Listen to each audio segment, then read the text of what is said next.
Election investigation में आज का मुद्दा है बंगाल के लोगों को कहना चाहता हूं कि इतना ही बड़ा कदम है सिटीजनशिप अमेंडमेंट एक्ट। बंगाल चुनाव में लेफ्ट का वोट बीजेपी को मिलेगा। पश्चिम बंगाल विधानसभा चुनाव में कांटे का मुकाबला है।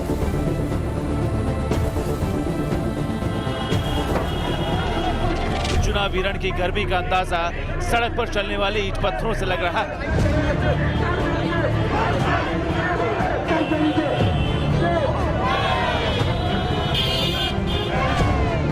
बीजेपी के नेताओं तक पर हमले हो रहे हैं। बीजेपी समर्थकों के घर फूके जा रहे हैं।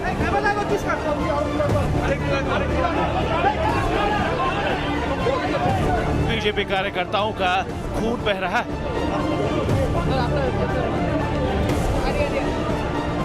क्योंकि बीजेपी ने बंगाल में ममता के सामने बहुत बड़ा चैलेंज खड़ा कर दिया। बीजेपी के आक्रामक रणनीति और बढ़ती हैसियत को देखते हुए बंगाल में लेफ्ट के कैडर को बीजेपी से ही उम्मीद दिखाई दे रही।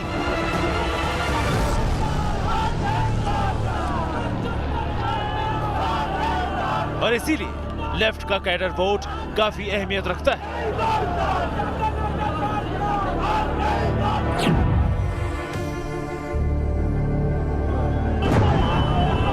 पश्चिम बंगाल में 34 साल तक सत्ता की सियासत करने वाले लेफ्ट के वोटर बिखर रहे हैं। लेफ्ट के वोटर्स का मोहभंग हो रहा है,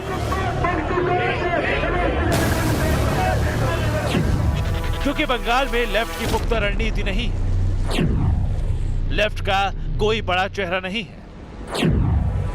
लेफ्ट की हैसियत नहीं है।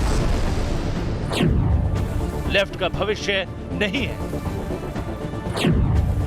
लेफ्ट का मजबूत साझेदार नहीं है।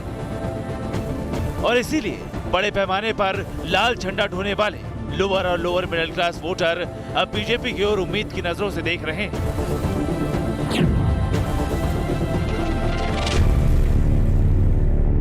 लेफ्ट के वोट से बंगाल की सियासत का वारिस चुनने की जो रणनीति बुनी जा रही है, उसे समझने के लिए ये नक्शा देखिए। यह है पश्चिम बंगाल में 2019 के लोकसभा चुनाव में बीजेपी और तृणमूल की ताकत। राज्य में बीजेपी ने 18 सीटें जीती, जिसमें 9 सीटें अकेले दक्षिण और पश्चिम बंगाल में जीती और बाकी की सीटें उत्तर और मध्य बंगाल में जीती। ये वो इलाके थे जहां कभी लेफ्ट का गढ़ हुआ करता था और पिछले साल यहां अप्रत्याशित रूप से बीजेपी ने फतह का झंडा बुलंद किया। और बीजेपी को ये कामयाबी कैसे मिली, इसकी पड़ताल हमने दक्षिण पश्चिम बंगाल के ही इलाकों में की।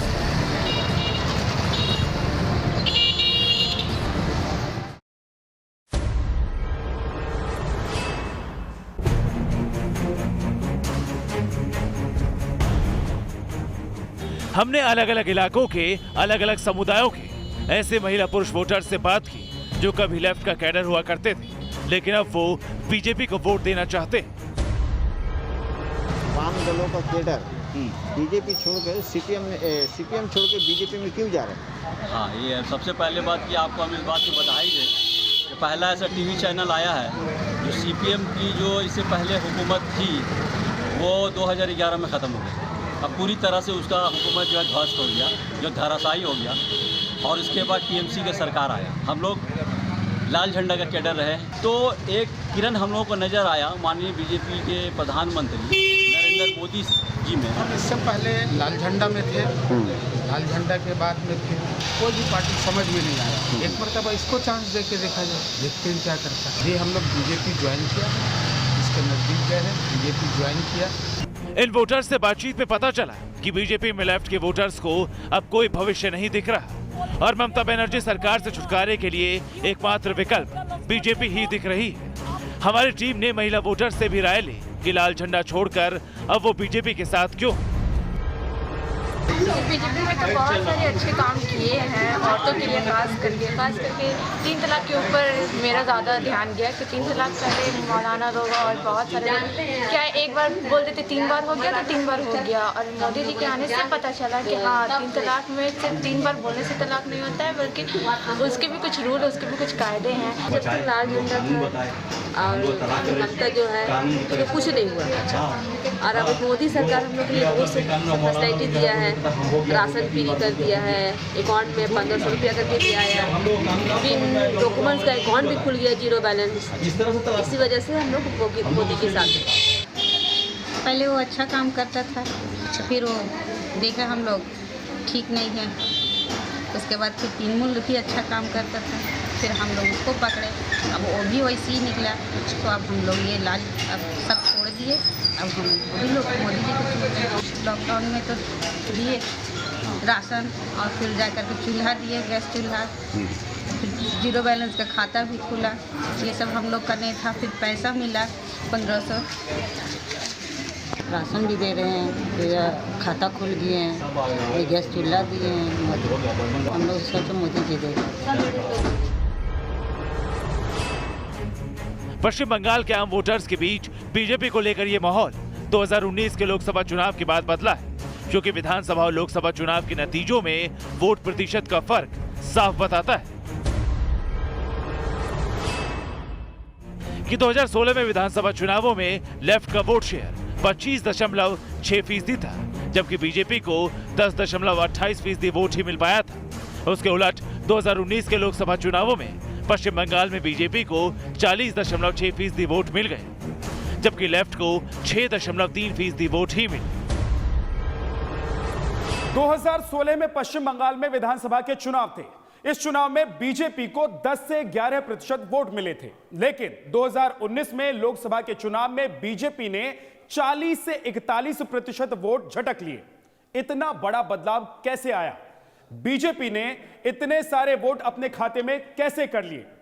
इसको समझने के लिए हमने पश्चिम बंगाल के एक्सपर्ट से बात की है, जिन्होंने समझाया कि सियासत में बीजेपी ने इतना बड़ा उलटफेर कैसे किया। अंदर ही अंदर में उन लोगों का 2 साल पहले एक मीटिंग हुआ था कि वहाँ पर वो लोग तय किए थे कि हम लोग किसी भी हाल में ममता बनर्जी को हटाएंगे, और उसका जो फर्स्ट राउंड है, जो सेमीफाइनल था, वो लोकसभा इलेक्शन में वो लोग पूरा वोट वहाँ पर जाके दिए। और जो हालांकि भारतीय जनता पार्टी भी चौंक गया है कि उनको 18 सीट कैसे मिल गया, क्योंकि बीजेपी यहाँ पर उतना बड़ा आंदोलन कुछ नहीं किया था, तो उनका वोट गया था। तो इस बार जो भी बचा हुआ वोट है वो भी अगर उस पर चला जाता है तो ये यहाँ का जो सत्ता है वो पलट सकता है। मतलब साफ था, लोकसभा चुनावों में लेफ्ट के कैडर वोटर्स ने ममता को शिकस्त देने के लिए पहले राउंड का ट्रायल किया था, और इस बार के विधानसभा चुनाव में उस कामयाब फॉर्मूले को लेफ्ट का जमीनी वोटर दोहरा सकता है। ये जो असेंबली इलेक्शन होने जा रहा है, इसमें क्या होगा? क्या फिर वाम वाले राम में ही आएंगे या फिर वाम पार्टियां मजबूत होने की क्या उम्मीद लगता है? देखिए, वाम पार्टी का मजबूत होने का अभी कोई दिख नहीं रहा है कि वो लोग मजबूत होंगे, और अभी उनको पावर में किसको लाएंगे वो खुद नहीं आ सकते, वो खुद उसको पता है, तो वो अभी बीजेपी को लाना चाहते हैं। जानकार अंदरूनी सूत्रों के हवाले से बड़ा दावा कर रहे थे कि लेफ्ट का वोट बीजेपी को बड़े पैमाने पर ट्रांसफर हुआ भी है और होने वाला भी है, लेकिन पुख्ता तौर पर अब भी ये नहीं कहा जा सकता, क्योंकि 2019 के लोकसभा चुनाव में लेफ्ट को 6% के आसपास वोट पड़े थे। तो क्या लेफ्ट के पास इतने वोट हैं जो बीजेपी को ट्रांसफर हो सकते हैं? इसका पता लगाने के लिए हमने पिछले विधानसभा चुनावों के आंकड़ों की तहकीकात की, जिसमें पता चला कि 2011 के विधानसभा चुनाव में लेफ्ट का वोट शेयर 39.6% था, जबकि बीजेपी का वोट शेयर 4.6% ही था, और 2016 में लेफ्ट का वोट शेयर खिसककर 25.6% हो गया, जबकि बीजेपी का वोट शेयर बढ़कर 28.8% तक पहुंच गया। इसका मतलब ये था कि विधानसभा चुनाव में लेफ्ट के पास पिछले चुनाव तक 25% वोट थे, और यही वोट शेयर अगर इस बार बीजेपी की ओर खिसक जाता है तो तृणमूल को टक्कर देने में बड़े काम का साबित हो सकता है। लेफ्ट का वोट बीजेपी को ट्रांसफर हो रहा है, इसकी पुष्टि 2014-2019 के लोकसभा चुनावों के आंकड़ों से भी होती है। इसके साथ ही चुनाव के बाद की एक रिसर्च में हमें यह पता चलता है कि अगर किसी विधानसभा सीट पर तृणमूल कांग्रेस को 100 वोटों का नुकसान होता है तो उसमें से 71 वोट जाती हैं बीजेपी के खाते में, और इसी तरह अगर किसी विधानसभा सीट पर लेफ्ट को 100 वोटों का नुकसान होता है तो उसमें से 89 वोट जाती हैं भारतीय जनता पार्टी के खेमे में। मतलब वोट के हिसाब से बीजेपी ज्यादा नुकसान लेफ्ट का कर रही है, या यूं कहें कि बीजेपी को ज्यादा फायदा लेफ्ट के वोटर से मिल रहा है। इसीलिए कहा जा रहा है कि पश्चिम बंगाल में वाम का वोट राम के नाम पर जा रहा है। अब तो आने वाले विधानसभा चुनाव में भी बीजेपी को लेफ्ट कैडर के वोट्स मिलने की उम्मीद बढ़ती जा रही, जो कि जैसे जैसे बीजेपी बंगाल में अपना दमखम दिखा रही, वैसे वैसे लेफ्ट के वोटर्स का मुंह भंग होता जा रहा है।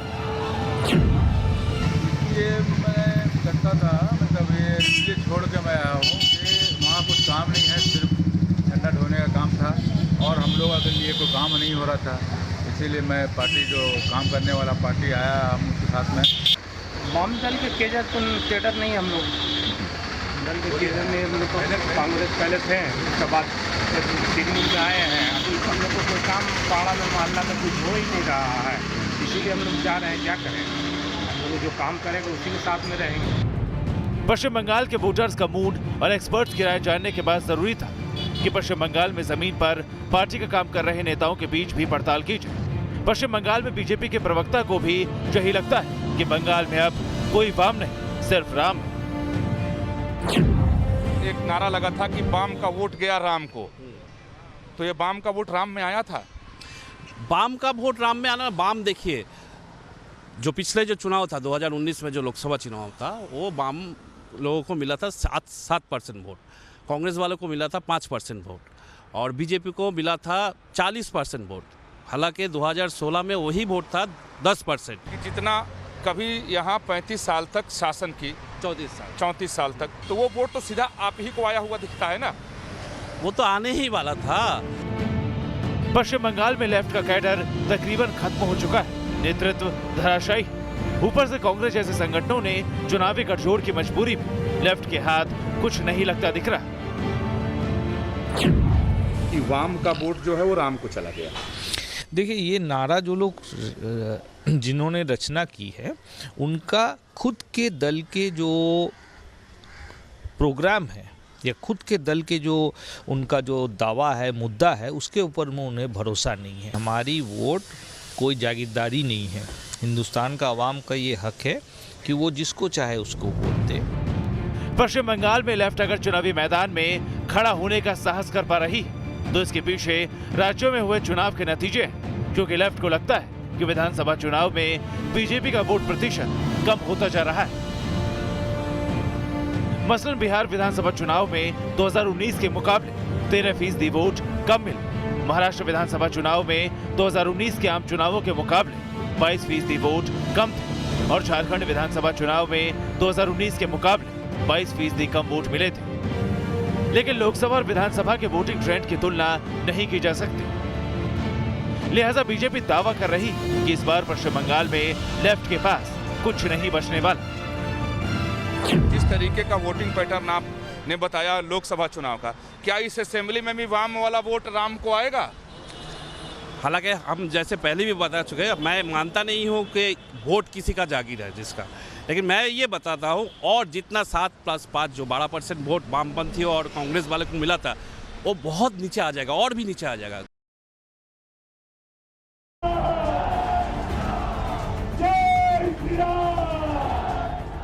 बंगाल के चुनाव में बीजेपी को कितनी कामयाबी मिलेगी, इसका अंदाजा इन तस्वीरों में आप लगा सकते हैं, जिसमें ममता बनर्जी के पग पग पर राम नाम की चुनौती पेश आ रही।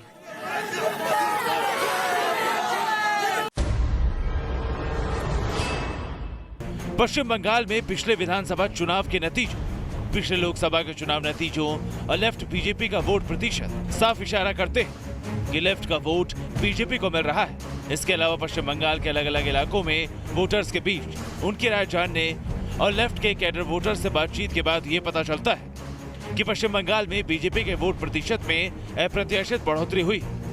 बीजेपी को लेफ्ट के गढ़ वाले इलाकों में ज्यादा फायदा मिला है, तृणमूल के गढ़ में बीजेपी को उतना फायदा नहीं हुआ। लोअर मिडिल लोअर और लेफ्ट के कैडर वोटर को अब बीजेपी में उम्मीद दिखती है। पुराना मुहावरा है कि दुश्मन का दुश्मन सबसे अच्छा दोस्त होता है और पश्चिम बंगाल में इसी फॉर्मूले पर सीपीएम के नेता चलते हुए दिखाई दे रहे हैं। ममता बनर्जी को सत्ता से बेदखल करने के लिए वाम वोट को राम की ओर मोड़ने में लगे हैं और ये सीपीएम की रणनीति बीजेपी को यहाँ सूट भी कर रही है। वीडियो जर्नलिस्ट सुमित सरकार के साथ विकास चंद्र, न्यूज नेशन, कोलकाता।